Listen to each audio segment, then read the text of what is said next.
নমস্কার, invest Bengali চ্যানেলে আমি আপনাদেরকে স্বাগত জানাচ্ছি অরিজিৎ। দেখুন, আজকে আমরা আলোচনা করব যে কেউ প্রথম স্টক মার্কেটে স্টক কিনতে গেলে বা প্রথম জীবনে শেয়ার কিনতে গেলে কি কি জিনিসগুলো দেখবে। এই ভিডিওটা তাদের জন্য যারা স্টক মার্কেটে ইনভেস্ট করব বলে ভাবছেন, এখনও করে উঠতে পারেননি এবং শিখছেন, তাদের জন্য এই ভিডিওটা আমি বানাচ্ছি। দেখুন, শুরুতেই বলতে চাই যে শেয়ারে ইনভেস্ট করতে গেলে আপনাকে কি কি করতে হবে সেই দিকে লক্ষ্য রাখতে গেলে প্রথম যে কথাটা বলবো যে শেয়ারে ইনভেস্ট করতে গেলে আপনাকে একটি ডিম্যাট অ্যাকাউন্ট করতে হবে। হ্যাঁ, মিউচুয়াল ফান্ডে যেমন ইনভেস্ট করার জন্য কোনো রকম আলাদা করে ডিম্যাট অ্যাকাউন্ট করতে হয় না, স্টক মার্কেটে ইনভেস্ট করার জন্য কিন্তু ব্যাংক অ্যাকাউন্ট থাকলেই যথেষ্ট নয়।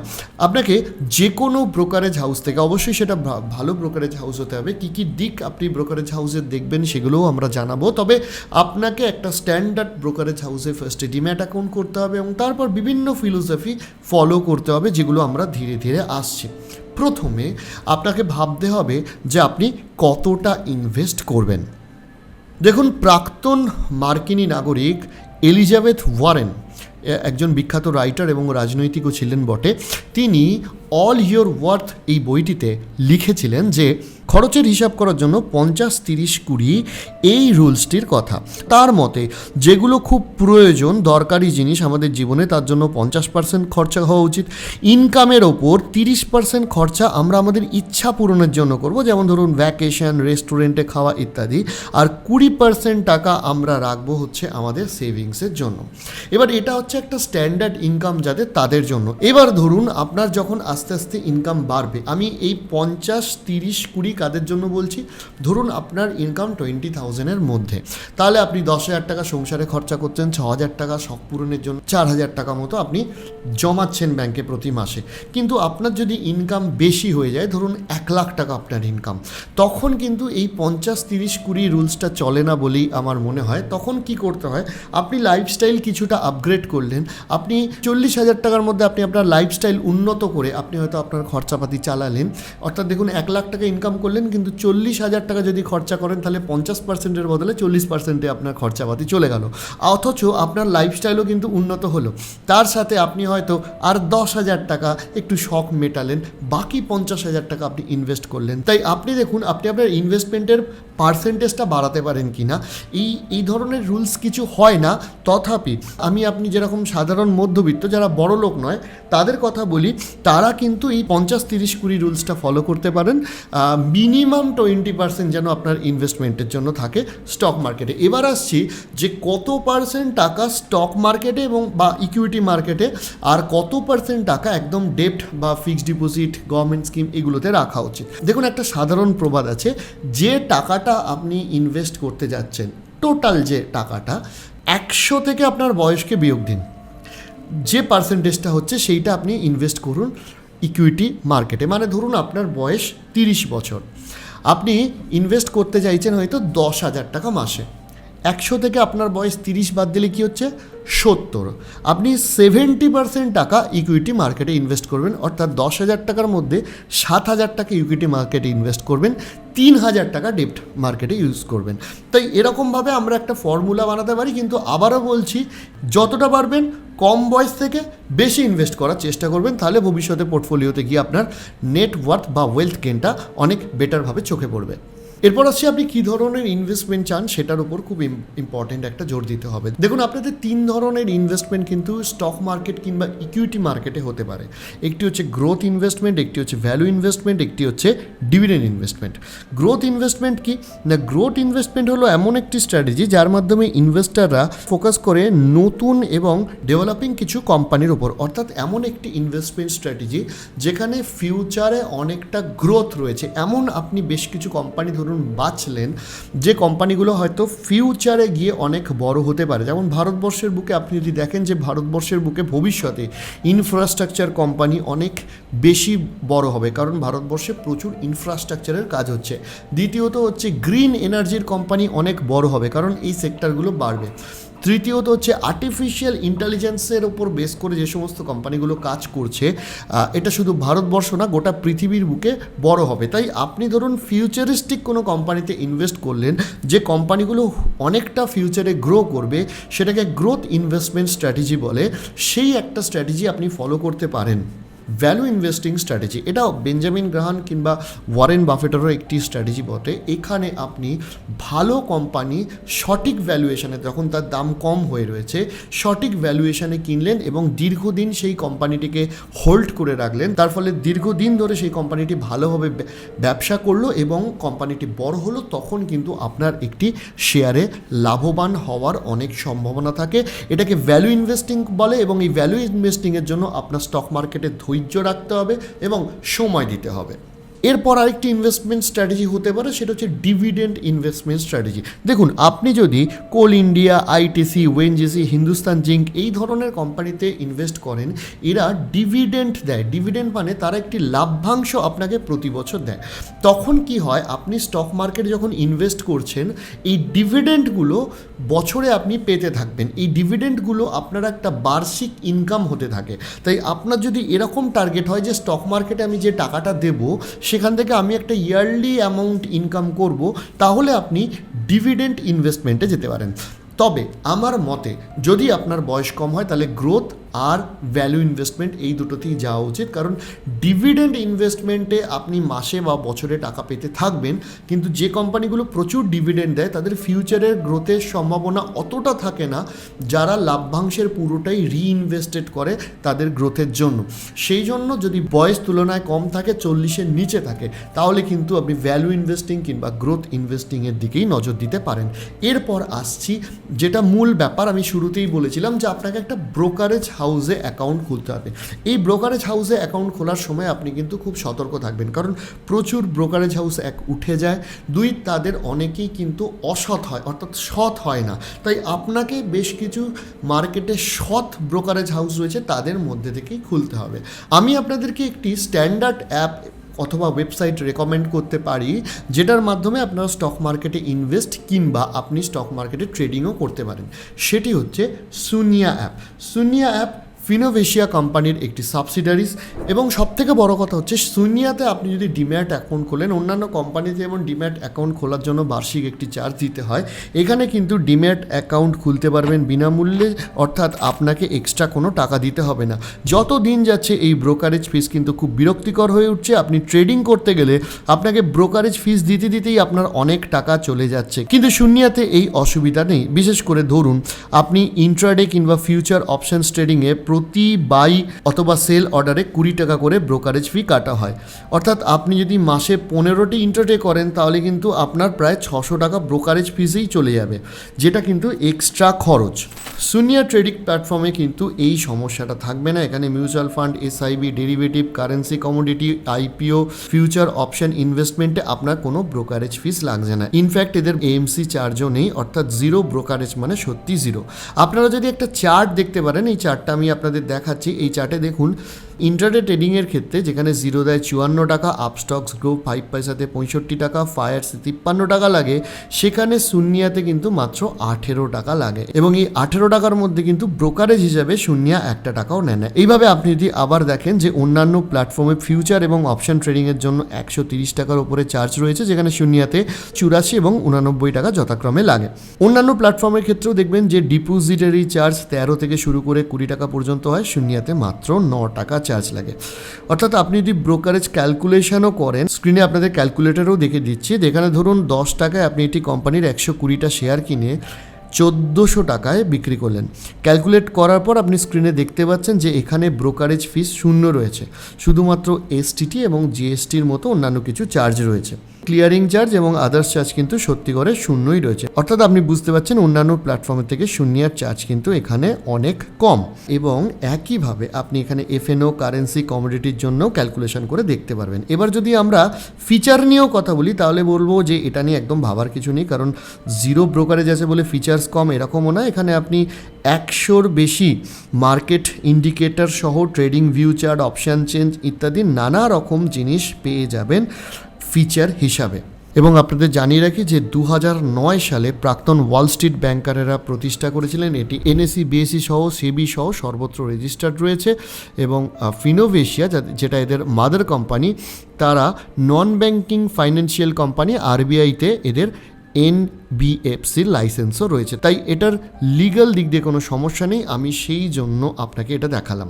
এইবার আপনাদের আমরা জানাচ্ছি যে মার্কেটে সেক্টর বেছে নেওয়াটা খুব ইম্পর্টেন্ট। দেখুন, আপনি যে সেক্টরটায় বোঝেন, ধরুন আপনি একজন এমআর, মেডিকেল রিপ্রেজেন্টেটিভ, আপনার এই ওষুধের বিষয়গুলো নিয়ে বা ফার্মাসি নিয়ে যথেষ্ট আইডিয়া আছে, আপনি তাহলে ফার্মার যে স্টকগুলো আছে সেগুলো বাছতে পারেন। অর্থাৎ আপনার যে যে সেক্টরে ইন্টারেস্ট আছে এবং ন্যূনতম নলেজ রয়েছে সেই সেক্টরে ইনভেস্ট করুন। সব সেক্টরে ইনভেস্ট করতে গেলে হবে না, কিছু নির্দিষ্ট সেক্টর যেটা আপনি মনে করছেন যে ফিউচারে গ্রোথ হবে সেই সেক্টরটায় ইনভেস্ট করা কিন্তু খুব ইম্পর্ট্যান্ট। এরপর আসছি যে মার্কেট ক্যাপিটালাইজেশন অনুযায়ী কিভাবে ইনভেস্ট করা যেতে পারে। আপনাকে মার্কেট ক্যাপ দেখতে হবে। দেখুন, 3 ধরনের কোম্পানি থাকে: large cap, mid cap, small cap. Large ক্যাপে কি, যে কোম্পানিগুলো খুব বড় হয়ে গেছে, মানে অনেকটা গ্রোথ দেখে নিয়েছে, ভবিষ্যতে আরও বাড়বে, এগুলোকে লার্জ ক্যাপ বলে। ভারতবর্ষে যে কোম্পানির 20,000 কোটির বেশি মার্কেট ক্যাপিটাল রয়েছে এবং যে কোম্পানিগুলি 1 থেকে 100-র মধ্যে মার্কেট ক্যাপিটালে রয়েছে, অর্থাৎ যেমন ধরুন রিলায়েন্স, এইচডিএফসি, টিসিএস ইত্যাদি, সেই সমস্ত কোম্পানিগুলোকে লার্জ ক্যাপ স্টকস বলে। এই লার্জ ক্যাপ স্টকস বা মার্কেট ক্যাপিটালাইজেশন কী করে বার করা হয়? একটা শেয়ারের মূল্য ইনটু গুণিতক টোটাল যতগুলো শেয়ার রয়েছে সেটা দিয়ে মার্কেট ক্যাপিটালাইজেশন ধরা হয়। অর্থাৎ তার যে শেয়ারটা রয়েছে সেই টোটাল কোম্পানির শেয়ারটা কত টাকা দিয়ে মানুষ কিনে রেখেছে তাকে মার্কেট ক্যাপিটালাইজেশন বলা হয়। মোটামুটি 20,000 কোটির ওপর যে সমস্ত কোম্পানিগুলো রয়েছে সেগুলোই লার্জ ক্যাপে রয়েছে। এবং আপনি যদি বিএসসি কিংবা এনএসসি লিস্টেড কোম্পানি হিসাবে বিচার করতে যান, তাহলে 1 থেকে 100 অব্দি যে কোম্পানিগুলো রয়েছে সেগুলো হচ্ছে লার্জ ক্যাপ কোম্পানি। মোটামুটি 5,000 থেকে 20,000 কোটির মধ্যে যে কোম্পানিগুলো রয়েছে সেগুলো মিড ক্যাপ কোম্পানি। এই কোম্পানিগুলোতে কিন্তু গ্রোথের সম্ভাবনা লার্জ ক্যাপের থেকে বেশি, কারণ ভবিষ্যতে এদের অনেক বৃদ্ধি পাওয়ার সম্ভাবনা রয়েছে। এবং মোটামুটি ধরুন 101 থেকে 250 র্যাঙ্ক আমাদের মার্কেট ক্যাপিটালাইজেশন অনুযায়ী এই কোম্পানিগুলোকে মিড ক্যাপ বলে। এরপর আসছি small cap company. Small cap company হলো সেই কোম্পানিগুলো যে কোম্পানিগুলোর মার্কেট ক্যাপিটালাইজেশন 5,000 কোটির কম বা মোদ্দা কথায় 250 তলায়। এই স্মল ক্যাপ কোম্পানিতে কি হয় না, রিস্ক খুব বেশি থাকে। যখন মার্কেট পড়ে এরা খুব দ্রুত পড়ে যায়, মার্কেট বাড়তে থাকলেও এরা দ্রুত বাড়তে থাকে। যেমন ধরুন কোনো কোম্পানি 7 গুণ, 8 গুণ, 10 গুণ, 20-30 গুণ পর্যন্ত হয়ে যায়। সেই রকমই এই ছোট কোম্পানিগুলোকে স্মল ক্যাপ কোম্পানি বলে। অর্থাৎ মার্কেট ক্যাপ অনুযায়ী আপনি যদি ইনভেস্ট করতে চান তাহলে আপনাকে কিন্তু বুঝে নিতে হবে যে আপনি কোন ক্যাপে ইনভেস্ট করতে চান, আপনি কতটা বৃদ্ধি নিতে চান এবং কতটা রিস্ক নিতে চান। তাহলে মার্কেট ক্যাপ অনুযায়ী দেখতে গেলে কিন্তু আপনি লার্জ ক্যাপ, মিড ক্যাপ কিংবা স্মল ক্যাপে স্টকগুলোকে ভেঙে দিতে পারেন। এরপর আমি আপনাদের জানাচ্ছি যে কোম্পানির ম্যানেজমেন্টটা আপনাকে কিন্তু স্টক মার্কেটে খুব লক্ষ্য রাখা দরকার। দেখুন, লিডার খুব ইম্পর্ট্যান্ট, লিডার নেই তো কিছু নেই। সেই জন্য কোম্পানির ম্যানেজমেন্টটা আপনাকে জানতে হবে, সেই ম্যানেজমেন্টের ভিশন সম্পর্কে জানতে পারবেন। এবং ওয়ারেন বাফেট একবার সাক্ষাৎকারে বলেছিলেন যে তিনি গোটা বছরে প্রায় 100-র ওপর কোম্পানির অ্যানুয়াল রিপোর্ট পড়েন। অর্থাৎ এই অ্যানুয়াল রিপোর্ট পড়ে ম্যানেজমেন্ট কীরকম পারফর্ম করেছে এবং ভবিষ্যতে কীরকম পারফর্ম করতে চায় সেটা দেখে ওয়ারেন বাফেট চিন্তাভাবনা করতেন যে তিনি ইনভেস্ট করবেন কি করবেন না। বর্তমানে বিভিন্ন কোম্পানির অ্যানুয়াল রিপোর্ট আপনি অনলাইনে পেয়ে যাবেন। এছাড়া প্রত্যেকটা কোম্পানি একটা করে ইনভেস্টার প্রেজেন্টেশন রাখে, অর্থাৎ ইনভেস্টারদের জানাতে চায় এরকম কিছু কথা কোম্পানি ইনভেস্টার প্রেজেন্টেশনে তারা সুন্দর করে লিখে পাবলিশ করে। তাই আপনি যদি এই স্টক মার্কেটে চর্চা করতে চান তাহলে কিন্তু এই দিকটাও নজর রাখবেন যে ম্যানেজমেন্টে কারা রয়েছে, ইতিহাসে তারা কীরকম পারফর্ম করেছে এবং ইনভেস্টার প্রেজেন্টেশন মারফত তারা কি বলতে চাইছে, ভবিষ্যতে তারা কি করতে চায়। যদি আপনি একমত হন তাহলেই কিন্তু ইনভেস্ট করবেন। স্টক মার্কেটে ইনভেস্টমেন্ট করা কিন্তু সোজা নয়। এরপর আসছি কোম্পানির ফান্ডামেন্টাল, খুব ইম্পর্টেন্ট। আমি আপনাদের শূন্যার প্যানেলটাও দেখাচ্ছি। দেখুন, বিভিন্ন ব্রোকারেজ হাউসেই কিন্তু কোম্পানির ফান্ডামেন্টাল সম্পর্কে থাকে স্টক মার্কেট কেনার জন্য। যেহেতু শূন্যটা আপনাদের রেকমেন্ড করলাম তাই এখান থেকে দেখাচ্ছি। ধরুন টিসিএস স্টক, এই টিসিএস স্টকে ক্লিক করলে আপনি উপরে কোম্পানি ডেটায় যদি যান তাহলে কোম্পানির ফান্ডামেন্টাল সেখানে পাবেন।